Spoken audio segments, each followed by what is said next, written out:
I'll start this off the same way I started my paper. Writing has never been my friend. I would describe my relationship with writing as an acquaintance that pops up every now and then and asks you to do something for them, even though you can barely stand them. My first serious experience with writing and how I interact with it was in kindergarten. Now, I know, everyone usually starts in preschool with lettered blocks and paper to scribble on, and I did too, but kindergarten is where I was introduced to the true side of writing, the boring side of writing. In kindergarten, we had these little notebooks we would take vocabulary tests in. Well, they were more learning how to spell basic words tests than actual vocabulary tests. One day, one of the words to write was ghost. Easy peasy, right? But being the kindergartner that I was, I wanted to have some fun, so I drew the word how I thought a ghost would look, light and wavy. This is where writing showed its boring side, when the teacher told me that it wasn't okay to write words how they look. They all had to be written one way, the boring way. Life moved on after kindergarten, as it does, and after that every school year ended with a standardized reading and writing test. To this day I will hate those tests for keeping me in a room for an extra hour after I finished them, sitting on some uncomfortable bench in the cafeteria, while everybody waits for that one guy to finish writing his life story in the answer packet. Following second grade's final writing test, however, I was in for a surprise my third grade year. Moving to the elementary school for 3rd to 5th grade, I was forced to be in a special program for those that did really well on the previous year's writing test. This meant being pulled from the normal, easy 3rd grade English classes into a class where the room was cold and the tiles were blazing against the overhead lights. I was forced to write a different paper every single class. Usually this would be a story or a short essay on an article we'd read before, while my classmates would read some interesting story and only discuss it, not write anything about it. Looking back on it, these essays probably weren't as hard as I remember, but I used to find them so tedious I will forever refer to the program as the cult of writing. However, this cult didn't last too long. It was apparently a one-and-done test for the school, and they decided it wasn't necessary, so my 3rd grade year was the one and only year they had that program. Now, you could say I had bad luck, but I feel the reality was actually a bit more complicated than that. Sure, I didn't and still don't like writing, but this class set off a chain reaction that rippled all the way to today, giving me a head start on my writing and comprehension skills. Without any other special programs or classes, the next 4 years of school, 4th to 7th grade, were pretty uneventful in terms of literacy. Just the basic reading, writing, spelling, repeat. In 8th grade, I had my toughest English teacher, Mr. Pizzino.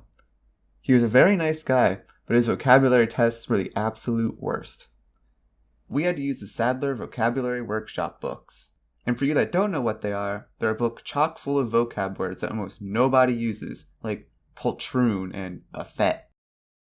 Not only were we tasked with knowing these words for our vocab tests, but we also took a test the teacher made himself, rather than the easier ones provided by the people that made the books.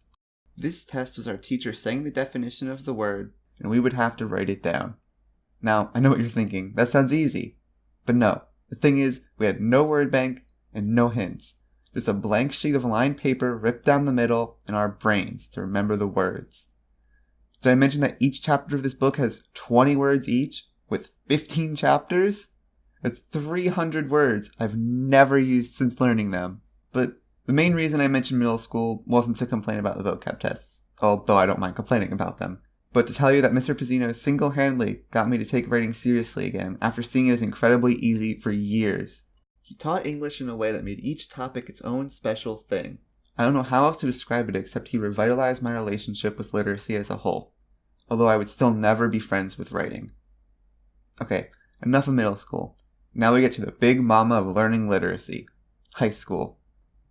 This was a completely new experience for me, hearing methods used in writing I've never known before, like having a funnel introduction, or how each and every piece of literature has its own genre and composition, which can also be shared between different works.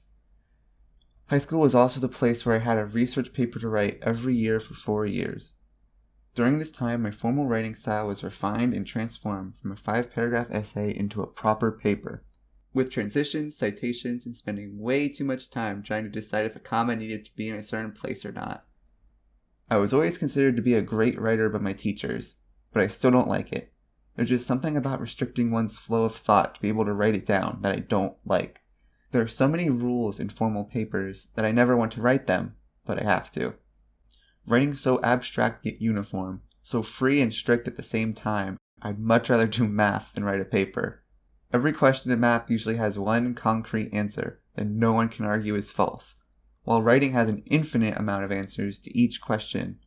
Even the story and script is one of the infinite I could have written for this assignment, all being scored with the same rubric, even though each one can be vastly different from the next.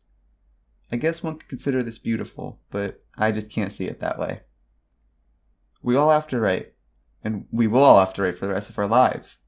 While I don't like writing, it's what ended up getting me where I am today, and I guess I have to thank it for that. While I'll never get along with writing, I always learn new ways to tolerate it, and who knows, maybe one day I'll learn not to dislike it as much.